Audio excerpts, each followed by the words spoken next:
The Vanishing Guest, a dinner party nightmare. Do you believe that a peaceful night can turn into a nightmare that haunts you forever? Tonight I share with you a story that I have never been able to forget.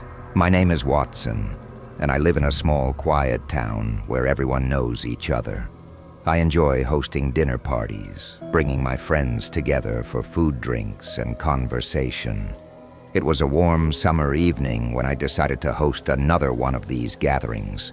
But I had no idea that this night would turn into a chilling mystery that still haunts me. The table was set. The house smelled of roasted chicken and freshly baked bread, and as the sun set, my friends began to arrive. Sarah, Mark, Lisa, and John, all familiar faces. But this time there was a new addition, Tom. He had just moved to town and seemed a bit of a mystery himself, quiet, reserved, but eager to fit in. I invited him in the hopes he'd feel welcome among us. Everything seemed normal. We laughed, ate, and shared stories. But as the night went on, something about Tom changed. Have you ever felt that strange shift in someone's energy, like they're not quite themselves anymore? What would you do if you noticed someone acting off? Tom went from shy to tense. He barely spoke, avoided eye contact, and seemed like he wanted to be anywhere but there. I wanted to ask him if something was wrong, but before I could, he abruptly stood up and muttered something about needing to leave. He slammed the door behind him. We all sat in stunned silence, confused by his sudden departure. What could have made him leave like that? The rest of the night passed uneasily, and eventually my friends said their goodbyes, but the unsettling feeling remained. The next day, I couldn't shake the thought that something was terribly wrong. I went to check on Tom, but when I knocked on his door, there was no answer. His car was still in the driveway, yet it felt like no one was home. Days passed, no word from Tom. Concerned, I contacted the police, and soon Tom was officially reported missing. Weeks turned into months, but Tom had vanished without a trace. What do you think happened to Tom? Could he have simply walked away, or was something more sinister at play? What would you think if someone you barely knew disappeared like this? The police searched, but found nothing. My friends and I tried to move on, but I couldn't let it go. I felt haunted by that night. Determined to find some answers, I started digging into Tom's past. I learned that he had moved here after a painful breakup, hoping for a fresh start. He didn't have many friends, and his family lived far away.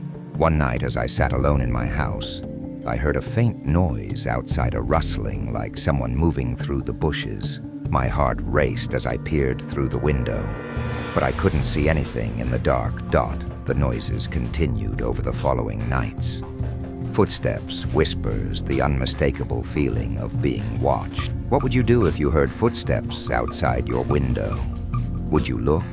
Or would you stay hidden, hoping it's just your imagination? One evening I found an old journal in Tom's house that the police had overlooked.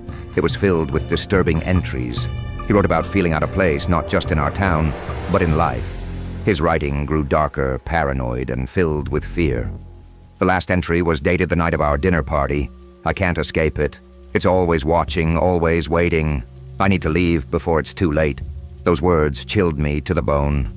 What had been watching him? And what did he mean by too late? I shared the journal with the police, but it didn't give them any solid leads.